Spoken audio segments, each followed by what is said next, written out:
दोस्तों आज हम बात करेंगे ऐसी जो कि बहुत से लोग बोलने से घबराते हैं, कतराते हैं।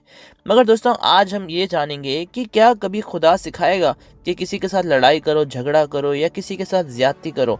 दोस्तों आज हम सीखेंगे खुदा की किताब में से जो कि इंजील मुकद्दस है, और हम कुरान में से भी ये सीखेंगे कि क्या खुदा कभी लड़ना, झगड़ना या वायलेंस प्रमोट करना सिखाएगा।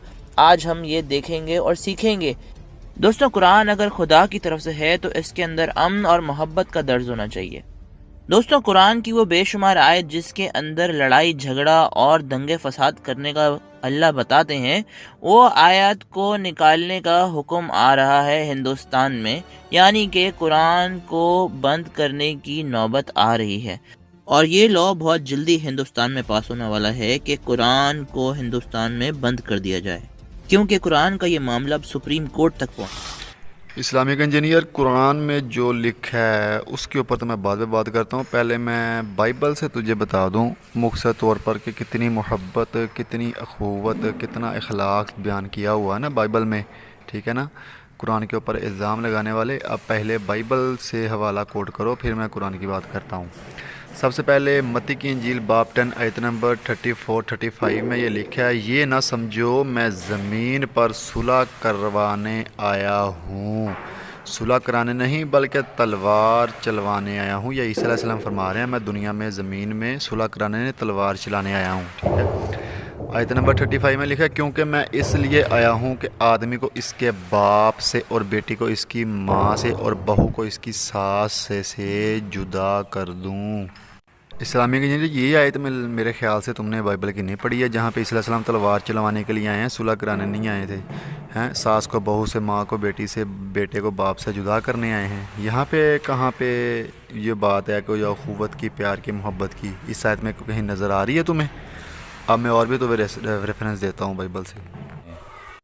अब मैं आपको बाइबल से जंगों के बारे में बताता हूँ कि जंगों के बारे में कितना जिक्र है बाइबल में, ठीक है। तो आपने कोड करने ये हवाला जात। किताब क़ज़्ज़ात बाब नंबर 1, 4, 8, 12, 15, 10, 18 और 20। किताब तस्निया शरा बाब नंबर 20। किताब यूशिया बाब नंबर 4, 6, 7, 8, 9, 10, 20। किताब राऊत बाब नंबर 2, 3। सैमुअल 1 बुक, किताब सैमुअल 1 बाब 13, 15, 17, 18, 21, 24, 25, 26, 29, 30, 31। सैमुअल 2 बुक बाब नंबर 2, 3, 7, 11। किताब मलूक बाब नंबर 20, 22। किताब अखबार 1 बाब नंबर 10, 18, 21। किताब अखबार 2 बाब नंबर 20। किताब नहमिया बाब नंबर 13। किताब यहूदियत बाब नंबर 1, 4, 5, 7, 14। किताब अरमिया बाब नंबर 39, 14। किताब मकाबीन बाब नंबर 2, 3, 5, 6।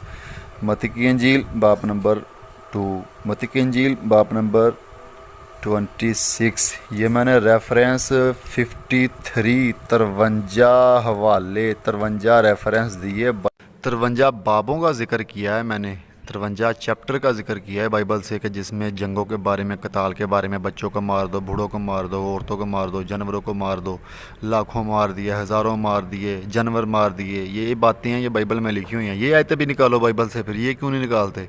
जो कुरान में जो जिहाद का जिक्र है, मैंने अपने 3 पार्ट्स के ऊपर जिहाद के मतलब 3 वीडियो मेरे चैनल पे अपलोड हैं, आपने ज़रूर देखनी है।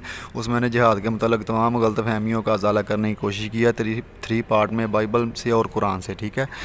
तो ये जो बाइबल में जो आयतें लिखी हुई हैं लड़ाई झगड़े के बारे में, इसके बारे में क्या ख्याल है फिर आपका? ये बाइबल से भी आयतें निकाल देनी चाहिए इस लिहाज से। तो मैं कुरान पाक में तो तुम ये 26 आयत कह रहे हो ना कि जो आतंक को बढ़ावा दे रही हैं, उनका अजाला तो बाद में किया जाएगा, ठीक है। लेकिन जो बाइबल में मैंने 53 चैप्टर बताए हैं, एक चैप्टर में कितनी कितनी आयत हैं, एक आयत भी लगा लो एक चैप्टर में तो 53 कुरान से डबल आयत बनती हैं। لڑائی جھگڑے کی باइبل میں، وہ تو آپ کو نظر نہیں آ رہی، قرآن ہی نظر آ رہا ہے بس آپ کو. یہ کیسی بات ہوئی؟ یہ انصاف ہوا کیا؟ قرآن کے اندر کچھ آیتیں ایسی ہیں جو آتنک کو بڑھاوا دیتی ہیں، وائلنس ٹیچنگ ہم کہیں اس کو ایک طرح سے، وہ قرآن کے اندر اس طرح کی باتیں ہیں، اور بہت اچھی باتیں بھی ہیں جو انسانیت کے لیے ہیں. تو اللہ کے میسج دو طرح کے نہیں ہو سکتے. تو یہ تین جو خلیفہ تھے، انہوں نے طاقت کا استعمال کرتے ہوئے قرآن کے اندر امینڈمنٹ کر کے اس طرح کی آیتوں کو ڈال کر قرآن شریف کو دنیا کے لیے جاری کیا، اور اسی کا سہارا لے کر پوری دنیا میں آگے بڑھے ہیں طاقت کے دم پر اسلام کو پھیلانے کے لیے. سورہ ہجر کی آیت نمبر 9 میں اللہ پاک ارشاد فرماتا ہے، بے شک یہ ذکر عظیم قرآن ہم نے ہی اتارا ہے اور یقیناً ہم ہی اس کی حفاظت کرنے والے ہیں. اللہ پاک اس آیت میں فرما رہے ہیں کہ ہم قرآن پاک کی حفاظت کرنے والے ہیں. ٹھیک ہے، تو جب خدا قرآن کی حفاظت کرنے والا ہے تو اے جاہل انسان، تم مجھے یہ بتاؤ کہ پھر خلفائے کرام نے کیسے رد و بدل کر دی اس قرآن میں، جب کہ خدا اس قرآن کی حفاظت کرنے والا ہے؟ تو یہ تو خدا کی نفی کر رہے ہو نا تم. کیسا ایمان ہے تمہارا خدا کے اوپر؟ اور سورہ بنی اسرائیل کی آیت نمبر 88 میں یہ لکھا ہے، آپ فرما دیجئے اگر تمام انسان اور جنات اس بات پر جمع ہو جائیں کہ وہ اس قرآن کے مثل کوئی دوسرا کلام بنا لائیں گے تو بھی وہ اس کی مثل نہیں لا سکتے، اگرچہ وہ ایک دوسرے کے مددگار بن جائے. اللہ پاک فرما رہے ہیں اس آیت میں کہ انسان اور جن تمام مل جائیں آپس میں، ٹھیک ہے، ایک دوسرے کی مدد کریں اور یہ کوشش کریں کہ قرآن کی جگہ قرآن کی طرح کا کوئی اور کلام لائیں تو وہ نہیں لا سکتے. ٹھیک ہے نا؟ تو پھر خلفاء کرام کے اوپر کیوں الزام لگا رہے ہو کہ انہوں نے یہ قرآن کے اندر آیتیں گھڑ لی تھی آتن والی؟ یہ کیسی بات ہوئی؟ خدا تو کہہ رہا ہے کہ کوئی مائدہ لاڑ جمیا ہی نہیں ادا تک کہ قرآن کو بدل سکے، ادھر نال دیاں کچھ آیتاں لے آوے. تو خلفاء کرام کیسے لے آئے؟ سورہ یونس کی آیت نمبر 15 میں اللہ پاک ارشاد فرماتے ہیں، اور جب ان پر ہماری روشن آیتیں تلاوت کی جاتی ہیں تو وہ لوگ جو ہم سے ملاقات کی توقع نہیں رکھتے کہتے ہیں اس قرآن کے سوا کوئی اور قرآن لے آئیے یا اسے بدل دیجئے. اے نبی محمد صلی اللہ علیہ وسلم فرما دیں مجھے حق نہیں کہ میں اسے اپنی طرف سے بدل دوں، میں تو فقط جو میری طرف وحی کی جاتی ہے اس کی پیروی کرتا ہوں. اگر میں اپنے رب کی نافرمانی کروں تو بے شک میں بڑے دن کے عذاب سے ڈرتا ہوں. یہ جو باتیں کر رہے ہو نا آج کل بھی تم، قرآن کو بدل دو، یہ اس میں یہ جو فلاں آیتیں ہیں ان کو نکال دو، یہ تمہارا علاج کر کے رکھا ہے خدا نے. ویکھو رب کی کہہ رہا ہے. سورہ ہود آیت نمبر 13 میں اللہ پاک ارشاد فرماتے ہیں، کیا کفار یہ کہتے ہیں کہ پیغمبر نے اس قرآن کو خود گھڑ لیا ہے؟ فرما دیجئے تم بھی اس جیسی گھڑی ہوئی 10 صورتیں لے آؤ اور اللہ تعالیٰ کے سوا اپنی مدد کے لیے جس سے بھی بلا سکتے ہو بلا لو اگر تم سچے ہو. اس آیت میں بھی اللہ پاک یہی فرما رہے ہیں کہ اگر تم سچے ہو جس کو بلانا چاہے بلا لو. اس قرآن جیسی 10 صورتیں بھی لا کر دکھاؤ، تم نہیں لا سکتے. تو اے جاہل انسان، پھر خلفاء نے کیسے آیتیں لے آئیں؟ کیسے لے آئے وہ آیتیں خلفاء کرام جو تم نکالنے کی بات کر رہے ہو قرآن سے؟ یہ تو بتاؤ مجھے. سورہ یونس کی آیت نمبر 37 میں واقعات فرماتے ہیں، یہ قرآن ایسا نہیں ہے اللہ کی وحی کے بغیر گھڑ لیا گیا، یعنی کہ اللہ کی وحی کے بغیر اس میں ایک نقطہ بھی نہیں ہے. ٹھیک ہے نا؟ اللہ کی وحی کے بغیر اس میں کچھ بھی نہیں لکھا. ٹھیک ہے، لیکن یہ ان کتابوں کی تصدیق کرنے والا ہے جو اس سے پہلے نازل ہو چکی ہیں، اور جو کچھ اللہ نے لوح میں یا احکام شریعت میں لکھا ہے اس کی تفصیل ہے. یہ قرآن، اس کی حقانیت میں ذرا بھی شک نہیں ہے. اب یہ جو آیت ہے نا یہ تمہارے اوپر پوری سوٹ کرتی ہے. ٹھیک ہے نا؟ سورہ بنی اسرائیل کی آیت نمبر 46 میں اللہ پاک ارشاد فرماتے ہیں، اور ہم نے ان کے دلوں پر غلاف ڈال دیے ہیں کہ اسے نہ سمجھیں، اور ان کے کانوں میں ٹینٹ یعنی کہ روئی. ٹھیک ہے نا؟ اور جب تم قرآن میں اپنے اکیلے رب کی یاد کرتے ہو وہ پیٹ پھیر کر بھاگتے ہیں، نفرت کرتے ہیں. تو یہ واقعی قرآن کو سمجھ نہیں سکتے. اللہ پاک خود ارشاد فرما رہے ہیں کہ ان کے کانوں میں روئی ہیں. ٹھیک ہے نا؟ دلوں پہ غلاف ہے، قرآن کو سمجھ نہیں سکتے. सूरह बकरा आयत नंबर 251 में अल्लाह पाक इरशाद फरमाते हैं, और अगर अल्लाह जुल्म व जोर रवा रखने वाले अमन दुश्मन लोगों के एक ग्रोह को तकरीम इंसानियत और अमन का तहफ़्फ़ुज़ करने वाले दूसरे ग्रोह के ज़रिए ना हटाता रहता तो ज़मीन पर इंसानी ज़िंदगी बाज़ जाबरों के मुसलसल तसल्लुत और जुल्म के बायस बर्बाद हो जाती। मगर अल्लाह ताला जहानों पर बड़ा फ़ज़ल फरमाने वाला है। अल्लाह पाक फरमा रहे हैं कि अगर जिहाद के ज़रिए ईमान वालों के हाथों से अगर अल्लाह ताला सरकश लोगों को, गुमराह कुन लोगों को, काफिरों को ना हटाता, ना कत्ल करवाता, तो एक दिन ऐसा आना था कि दुनिया जाहिलों से, ठीक है, जाबरों से, ठीक है, बुरे लोगों से भर जानी थी। यह जिहाद की डेफिनेशन अल्लाह पाक ने खुद बयान की है, ठीक है ना। तो दोस्तों ये तो आपने देखा कि हिंदुस्तान में कुरान का क्या हाल है। इस्लामिक इंजीनियर, ये तो तुमने तस्वीर का एक रुख दिखाया है ना। अब मैं तुझे बताता हूँ कि इस्लाम का हिंदुस्तान में क्या हाल है। ये तुमने गौर से देखना है, ठीक है ना, फिर बताना है मुझे। हो जाए। भारतीय पुलिस एहलकार मुसलमानों के मोहल्लों में जाकर अपील करने लगा। एहलकार ने लाउड स्पीकर पर मुसलमानों को मुखातिब करते हुए कहा कि आप रमजान में तरावी पढ़ते हैं, तरावी की दुआ जल्द कबूल होती है। नमाज में दुआ करें कि अल्लाह हमें कोरोना से निजात दे दे।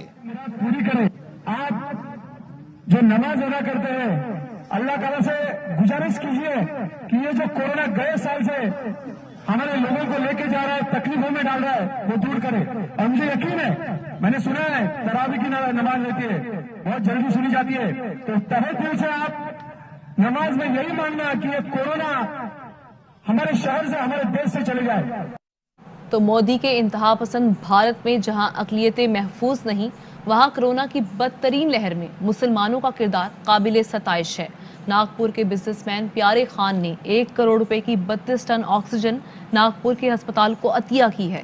इसी तरह पुणे की मस्जिद में कोरोना मरीजों के लिए बिस्तर लगा दिए गए हैं। मुंबई में फूलनगर की मस्जिद में ऑक्सीजन सिलेंडर्स फ्री दिए जा रहे हैं। मुसलमान नौजवान कोरोना मरीजों के लिए बढ़ चढ़कर खून अतिया कर रहे हैं। जी हाँ, देख लिया तुमने हिंदुस्तान में कुरान का, इस्लाम का हाल क्या है, ठीक है। तो यही बात है ना जो तुम लोग छिपाते हो। ये वही इंडिया था ना जो कुरान को मनसूख करने की बात कर रहा था, चेंज करने की बात कर रहा था, ठीक है। अब क्या हाल है इसका कि इस्लाम के आगे घुटने टेक दिए। यूट्यूब भरी पड़ी है ऐसी वाक़यात से, वीडियोस से, और पाकिस्तान ने भी इंडिया की ना मदद की है, ठीक है, तिब्बी तौर पर।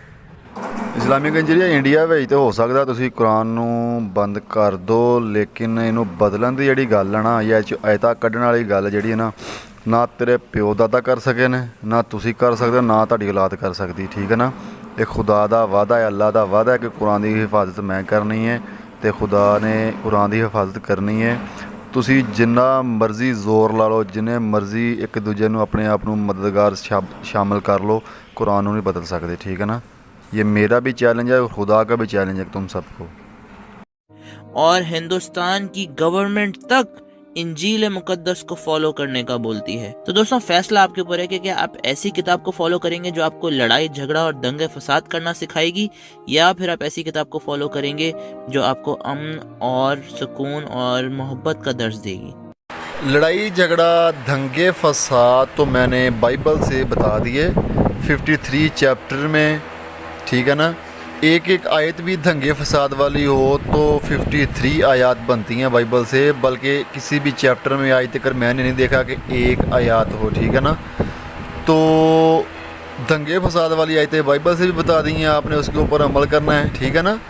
ये इस्लामिक इंजीनियर खुद ही कह रहा है ना कि किसके ऊपर अमल करना है। बाकी कुरान की बात रही, इसके ऊपर मैं फिर किसी दिन वीडियो बनाऊंगा कि कुरान में कौन सी बातें लिखी हैं, ठीक है ना। तो आप खुद भी कुरान पाक पढ़ के देख सकते हैं। और हाँ, मैं ये भी कहना चाहता हूँ इस्लामिक इंजीनियर, जब इंडिया में कुरान से कुछ आयात निकालते वक्त एक और बात जहन में रख लेना कि बाइबल भी साथ रख कर ना इसके ये 53 चैप्टर भी बाइबल से निकाल देना, जिसके मतलब ये जंगों के बारे में कहा गया है। और मत्ती की इंजील की वो भी एक आयत भी निकाल देना जहाँ पे ईसा अलैहिस्सलाम फरमा रहे हैं ना कि मैं तलवार चलवाने आया हूँ, माँ को बेटी से, बाप को बेटे से, सास को बहू से जुदा करने आया हूँ, मैं सुलह करवाने नहीं आया हूँ। ये भी आयतें सब निकाल देना फिर, ठीक है ना, बाइबल से। میں نے کتنی بار تجھے اسلامک انجینئر کہا کچھ شرم کرو حیا کرو کچھ، ٹھیک ہے نا؟ کیوں یہ جھوٹ پہ جھوٹ، الزام پہ الزام لگائی جا رہے ہو؟ اپنی بائبل پڑھتے نہیں ہو، ٹھیک ہے نا؟ جو پنجابی جی کسی نے صحیح کیا نا، اپنیاں کچھ ویچ تے اگلے دیاں ہاتھ ویچ، تیرا وہ کام آ۔ بائبل نو ہاتھ نہیں لا کے ویکھیا تو کدی بھی؟ بائبل چ کی لکھیا ہے؟ قرآن نو لے کے ٹر پیاں بھی قرآن چ آ لکھیا تے آ لکھیا ہے۔ کوئی گل کرنے والی کری یار، کہڑے آرے لگا تو؟ ٹھیک ہے دوستو، پھر اور ایک ویڈیو بناؤں گا انشاءاللہ میں قرآن کے اوپر۔ آج کے لیے اتنا ہی کافی ہے، شکریہ۔